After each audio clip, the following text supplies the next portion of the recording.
lumber service company. We went through and we said, based on our financial position, based on conditions in the marketplace, realistically, what are the achievable targets that can be met over a 5-year period of time? Now, if you don't keep that foundation in mind, what we tend to have is what I call a New Year's Eve syndrome. We just say, well, hey, we can be a million-dollar company. We can be a $10 million company. We'll take over the marketplace. You set unrealistic expectations for your company and forget it. You don't have a plan. All you had is a pipe dream. But what we did at Liberty, we took their very fine top management team and we said, here are our specific targets that we want to accomplish over that 5-year time period. Now, the reason that I start with the 5th year is so that you can then back into the 4th, 3rd, 2nd, and 1st. Okay, then you say, well, if there's where we want to be in the 5th year, now let's move back and say what's reasonable in the 4th year. What's reasonable in the 3rd year? What's reasonable in the 2nd and the 1st? Now you have what I call the accordion effect. Now you're realistically sitting here and saying, well, if that's what we've got to do next year to stay on track for our 5-year plan, maybe we need to reconsider. So you're constantly going back and forth, 5th year, 4th year, 2nd, 1st. Uh-oh, that isn't realistic. We better tone it down 1st, 2nd, 3rd, 4th, and 5th. By the time you continue to adjust, and that's what we did at Liberty, you finally come up with what's realistic. Now is a good time to introduce the concept of your functional and your support plans. Now, what this means is, now you've got to take and coordinate production, you've got to coordinate marketing, you've got to coordinate finance, you've got to coordinate R&D, you've got to coordinate your human resource plan. All of those plans have to synchronize in with the 5-year plan.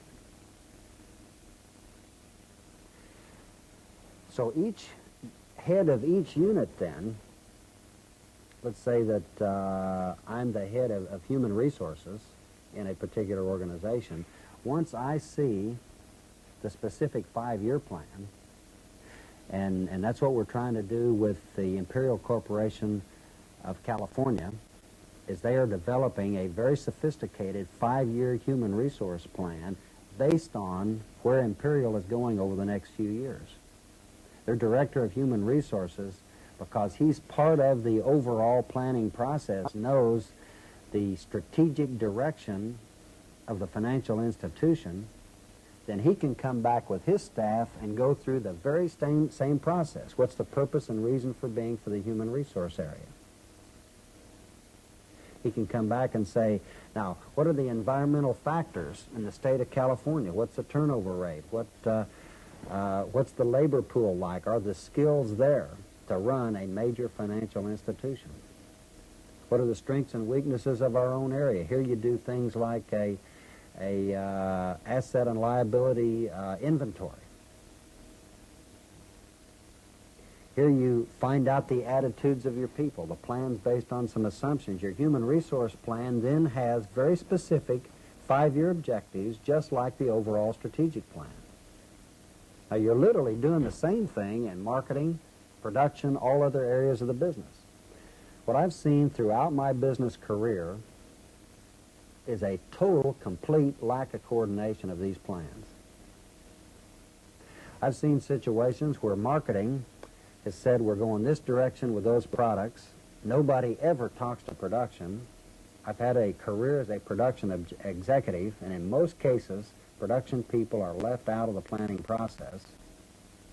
Then all of a sudden, production finds out that, well, here are the requirements you've got to meet over the next 5 years, and nobody has thought about then the cost of tooling, the cost of equipment.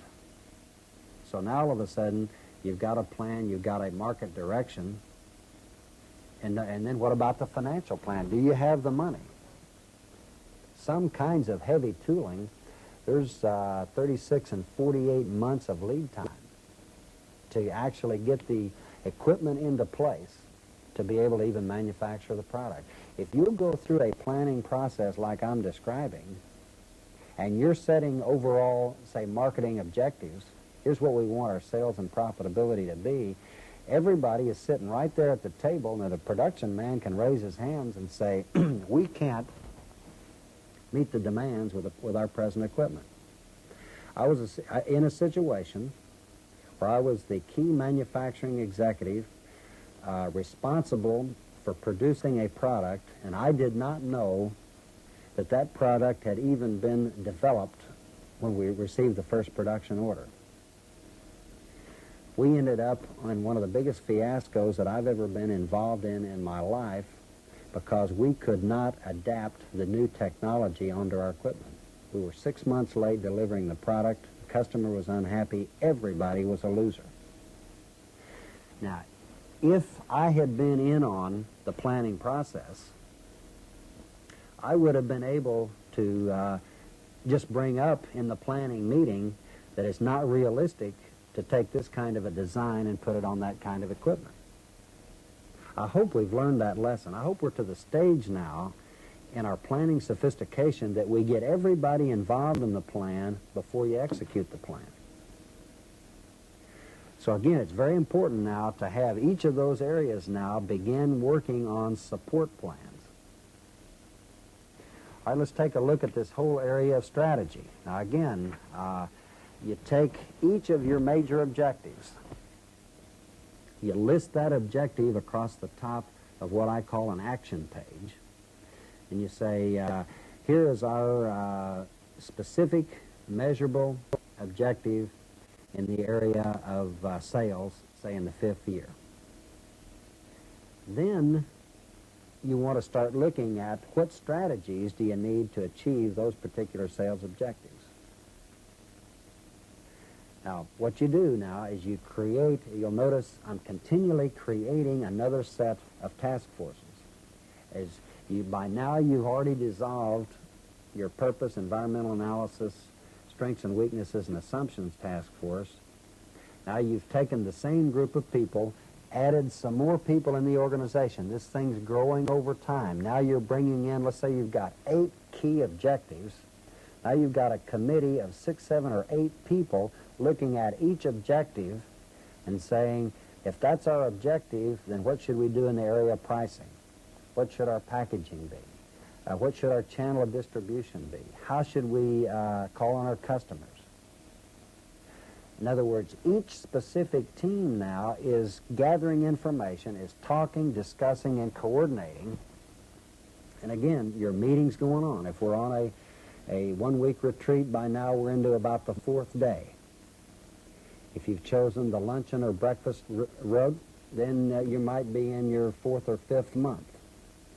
But now you're having a good open discussion. Each person comes back and makes a report. You gather ideas from other people in the room, you go back and reconsider. But what you're doing is developing a strategy and game plan. You're looking at changes in your product mix, changes in your pricing policy, changes in your promotional strategy.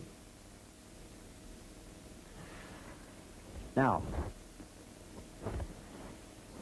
what we've learned is that you've got to keep a certain number of new products coming because the average life of the products that you're selling are not going to last that long. You're looking at what we're calling the planning gap.